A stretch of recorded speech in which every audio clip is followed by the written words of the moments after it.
بسم الله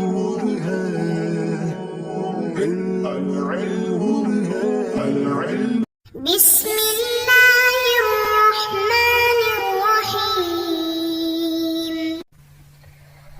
اللهم صل على سيدنا ومولانا محمد أفضل صلواتك بعدد معلوماتك وبارك وسلم وصل عليه. بسم اللہ الرحمن الرحیم. عزیز طلباء کرام، مختارات من ادب العرب سے بحمد اللہ تعالی آج ہمارا سبق نمبر 33 ہے، اور جو مضمون شروع ہوا تھا کیف ہاجر النبی صلی اللہ علیہ وسلم، آج اس کا ایک اور حصہ پیش کرنے جا رہے ہیں. تو بڑھتے ہیں اپنے سبق کی طرف. پچھلے سبق میں ہم نے پڑھا کہ سراقہ ابن مالک رضی اللہ عنہ، جو کہ اس وقت مسلمان نہیں ہوئے تھے، حضور صلی اللہ علیہ وسلم اور ابوبکر رضی اللہ تعالیٰ عنہ کے تعاقب میں ساحل کے کنارے پیچھا کرنے لگے.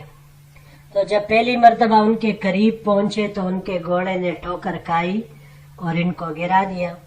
تو انہوں نے فوراً اپنے تیر نکال کر اس کے ذریعے سے پال کھینچی، جس میں وہ بات نکلی جسے وہ ناپسند کر رہا تھا، یعنی اس کو ان پر قدرت نہیں ملنے والی تھی. لیکن بہرحال انہوں نے اپنے پال کی خلاف کی اور پھر آپ صلی اللہ علیہ وسلم کے پیچھے روانہ ہوئے، یہاں تک کہ جب دوبارہ قریب ہوئے تو ان کا گھوڑا اگلی ٹانگوں کے ساتھ زمین میں دھس گیا اور پھر یہ گھوڑے سے نیچے گر پڑے. اس حالت میں اس نے گھوڑے کو اٹھانا چاہا. کافی دیر بعد خوب زور زبردستی کرنے کے بعد بالآخر گھوڑا وہ اس زمین سے نکل آیا، اس کی انگلی ٹانگیں زمین سے نکل آئی. لیکن وہاں سے نکلنے کے بعد ایک دخان، ایک دھواں سا وہ وہاں پر آسمان کی طرف وہ اڑنے لگا. اب آگے اپنی بات کو جاری رکھتے ہوئے سراقہ ابن مالک رضی اللہ عنہ فرماتے ہیں فاستقسمت بالازلام فخرج الذی اکرہ، میں نے تیروں سے دوبارہ پال نکالی، پھر بھی جب وہی پال نکلی جو مجھے ناپسند تھی یا جسے میں ناپسند کرتا تھا. فنادیتہم بالامان، تو میں نے اس وقت ان کو امان دینے کے لیے درخواست کی. حضور صلی اللہ علیہ وسلم اور ابوبکر کی خدمت میں امان کی درخواست کی. فوقفوا، تو وہ لوگ ٹھہر گئے میری آواز پر. فرکبت فرسی حتی جئتہم ووقع فی نفسی حین لقیت ما لقیت من الحبس عنہم ان سیظہر امر رسول اللہ صلی اللہ علیہ وسلم. میں اپنے گھوڑے پر سوار ہو کر ان کے پاس پہنچ گیا. ان تک برے ارادے کے ساتھ نہ پہنچنے سے جس طرح مجھے روک دیا گیا تھا، اب جب میں ان تک پہنچ گیا تھا تو مجھے اس بات کا یقین ہو گیا تھا کہ آپ صلی اللہ علیہ وسلم کا کام اور دین عن قریب غالب آ جائے گا. فقلت له، تو میں نے آپ صلی اللہ علیہ وسلم سے کہا ان قومک قد جعلوا فیک الدیہ واخبرتهم اخبار ما یرید الناس بهم، آپ کی قوم نے آپ کو پکڑنے یا آپ کی اطلاع دینے کے لیے دیت کا اعلان کیا ہے. اور پھر میں نے انہیں وہ باتیں بھی بتائی جو قریش ان کے بارے میں چاہتے تھے. وعرضت علیہم الزاد والمتاع فلم یرضعنی ولم یسألانی الا ان قال، لیکن پھر میں نے ان کو زاد راہ اور سامان پیش کیا، لیکن انہوں نے نہ تو قبول کیا اور نہ ہی مجھ سے کسی چیز کا مطالبہ کیا. صرف مجھے یہ بات انہوں نے ارشاد فرمائی اخفی عنا فسألتہ ان یکتب لی کتاب امن. حضور صلی اللہ علیہ وسلم نے بتایا کہ ہمارے بارے میں خبر کو پوشیدہ رکھو، یعنی ہماری خبر کو پوشیدہ رکھو. چنانچہ میں نے ان سے عرض کیا کہ آپ مجھے ایک امان نامہ لکھ دیں. فأمر عامر بن بحیرۃ فكتب لی فی رقعۃ من ادم ثم مضى رسول اللہ صلی اللہ علیہ وسلم. تو حضور صلی اللہ علیہ وسلم نے عامر ابن فہیرہ کو حکم دیا، چنانچہ انہوں نے چمڑے کے ایک ٹکڑے پر امان نامہ لکھ کر دے دیا اور پھر آپ صلی اللہ علیہ وسلم روانہ ہو گئے. قال ابن شہاب فرماتے ہیں اخبرنی عروۃ بن الزبیر ان رسول اللہ صلی اللہ علیہ وسلم لقی الزبیر فی رکب من المسلمین کانوا تجارا قافلین من الشام، کہ مجھے عروہ ابن زبیر نے بتایا کہ حضور صلی اللہ علیہ وسلم حضرت زبیر رضی اللہ تعالی عنہ کے ساتھ، جو مسلمانوں کے ایک تجارتی قافلے کے ساتھ شام سے واپس آ رہے تھے، حضور صلی اللہ علیہ وسلم کی ان سے ملاقات ہوئی. جی یہاں پر یہ چند الفاظ ہیں. پہلا یرزعنی رضا سے ہے. رضا یہ باب فتح سے رزعن آتا ہے اور حاصل کرنا، یہ کم کرنا، اس معنی میں یہ استعمال ہوتا ہے. اس کو اگر ہم باب افتعال پر لے جائیں تو باب افتعال سے لینے کی صورت میں ارتضاءً یہ بھی کم کرنے کے معنی میں آتا ہے. اس کے علاوہ بلائی حاصل کرنے کے معنی میں بھی یہ استعمال ہو سکتا ہے. یہ دوسرا لفظ قافلین، قافلین یہ قفلہ سے ہے. باب ضربا اور نصر سے قفلن قفولن دونوں طرح کے مصدر دونوں ابواب سے آ سکتے ہیں. سفر سے لوٹنے کے معنی میں یہ آتا ہے. جی بڑھتے ہیں اپنے اگلے سلائیڈ کی طرف.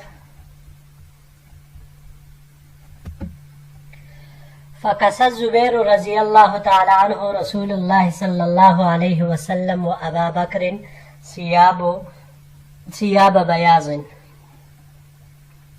تو حضرت زبیر رضی اللہ تعالی عنہ نے حضور صلی اللہ علیہ وسلم اور حضرت ابو بکر صدیق رضی اللہ تعالی عنہ کی خدمت میں سفید پوشاک پیش کی، یعنی ان کو سفید لباس پہنایا، ان کو ہدیہ کیا. وسمع المسلمون بالمدینہ بمخرج رسول اللہ صلی اللہ علیہ وسلم من مکہ. ادھر مدینہ منورہ میں مسلمانوں نے آپ صلی اللہ علیہ وسلم کی مکہ سے مدینے کی طرف ہجرت کی روانگی کے بارے میں سن لیا تھا. فَكَانُوا يَغْدُونَ كُلَّ غَدَاةٍ إِلَى الْحَرِّ فَيَنْتَظِرُونَهُمْ حَتَّى يَرُدَّهُمْ حَرُّ الظَّهِيرَةِ. تو وہ روزانہ صبح کو مقام حرہ پر آ کر آپ صلی اللہ علیہ وسلم کا استقبال کرنے کے لیے انتظار کرتے، اور انتظار یہ کرتے رہتے یہاں تک کہ دوپہر کی گرمی انہیں واپس جانے پر مجبور کر دیتی. فانقلبوا یوما بعدما اطالوا انتظارهم فلما آووا الى بیوتهم. اسی طرح ایک دن وہ طویل انتظار کرنے کے بعد جب واپس چلے گئے اور جب وہ اپنے گھروں میں پہنچ گئے، اوفى رجل من یہود على اطعم من اطعامهم لامر ينظر إليه فبصر برسول الله صلى الله عليه وسلم وأصحابه مبيضين يزول بهم السراب. تو یہودیوں میں سے ایک یہودی اپنے کسی کام کے لیے قلعے پر چڑھا، تو اس نے حضور صلی اللہ علیہ وسلم اور ان کے صحابہ کو سفید کپڑوں میں دیکھا اور ان کے بارے میں سراب ہونے کا امکان ختم ہوا. سراب ہونے کا امکان ختم ہونا مطلب یعنی یقین ہو گیا کہ یہ تو وہی حضرات ہیں جن کا مسلمان انتظار کر رہے ہیں. فلم یملک الیہودی ان قال بأعلی صوتہ. تو وہ یہودی اپنے آپ پر قابو نہ رکھ سکا اور بے اختیار ہو کر اونچی آواز میں چلایا، یا معاشر العرب ھذا جدکم الذی تنتظرون. اے عرب کے رہنے والوں، یہ تمہارے بزرگ آ گئے ہیں جن کے تم منتظر تھے. یہاں پر یہ چند الفاظ ہے جی. پہلا اطعم. اطعم یہ قلعے کو کہا جاتا ہے، اس کی جمع اطعام آتی ہے اگلے لفظ میں، جیسے کہ اطعامہم، اس سے معلوم ہوتا ہے قلعوں میں سے ایک قلعہ. باب تفعیل سے یہ استعمال ہوا ہے تعظیماً، کلوں کو بلند کرنے کے معنی میں یہ آتا ہے. مبیضین، بیض باب ضربہ سے، بیضن سفیدی میں غالب آنے کے معنی میں، سفیدی میں غالب ہونے کے معنی میں، انڈے دینے کے معنی میں یہ آتا ہے. اس کے علاوہ جب ہم اس کو باب افعال سے لے لیں، ابیاضن، ابیاض المرأة سفید بچے جننا، اس معنی میں یہ پھر آئے گا. یہاں پر یہ باب تفعیل سے استعمال ہوا ہے، تبییزن سفید کرنے کے معنی میں یہ آئے گا. اور اس کے علاوہ ہم اس کو باب افتعال سے بھی لے سکتے ہیں، ابتیاضن خود پہننا، اس معنی میں یہ آتا ہے. آخری لفظ السراب، سراب، یہ وہ ریگستانی ریت کہلاتی ہے جو عین دوپہر کے وقت جب سورج بالکل پوری آب و تاب کے ساتھ وہ چمک رہا ہوتا ہے تو دوپہر کے وقت دھوپ کی تیزی کے وجہ سے صحرا میں پانی جیسی نظر آتی ہے، اور اس میں انسان کے نظر کا دھوکہ ہوتا ہے کہ اسے درختوں اور مکانوں کا سایہ عکس کی طرح معلوم ہوتا ہے. تو اس وجہ سے اس کو سراب کہا جاتا ہے. جو بندہ قریب جاتا ہے وہ سراب اور وہ جو پانی دکھائی دیتا ہے وہ دور دور چلا جاتا ہے، دور دور ہوتا رہتا ہے. بندہ گمان کرتا ہے کہ بھی پہنچا، لیکن وہ آتا ہی نہیں کیونکہ وہ سراب ہوتا ہے. تو پھر جھوٹ اور مکر فریب کے لیے اس کی مثال دی جانے لگی. یہ باب نصارہ سے سربن، سروبن، سربن آ جائے تو سینے کے معنی میں، اور اگر سروبن مصدر اس کا آ جائے تو پھر یہ جاری ہونے کے معنی میں یہ آتا ہے. باب سمعہ سے جب اس کو ہم لے لیں تو باب سمعہ سے اس کا مصدر سربن آتا ہے، ٹپکنے کے معنی میں یہ آتا ہے. اور باب تفعیل سے اس کو لے لیں یا باب افعال سے اسرابن یہ بہانے کے معنی میں آتا ہے. اور اگر باب تفعیل سے اس کو لیا جائے تو باب تفعیل سے تسریبن گروہ گروہ بیچنا، جماعت در جماعت بیچنا، یک بارگی نہیں. اس کے علاوہ ہم اس کو باب انفعال سے بھی لے سکتے ہیں. باب انفعال سے اس کا مصدر انصرابن یہ آتا ہے، سوراخ میں داخل ہونے کے معنی میں پھر یہ آتا ہے. جدکم، جد یہ بزرگی، دادا، نانا، ان سب کے اوپر اس کا اطلاق ہوتا ہے. اس کی جمع اجداد یا جدود یہ بھی آ سکتی ہے اس کی جمع. جی عزیز طلباء کرام، بحمد اللہ تعالی ہمارا یہ درس بھی اپنے اختتام کو پہنچا. انشاءاللہ العزیز زندگی رہی تو اگلے درس کے ساتھ پھر آپ کی خدمت میں حاضر ہوں گے. السلام علیکم ورحمۃ اللہ وبرکاتہ.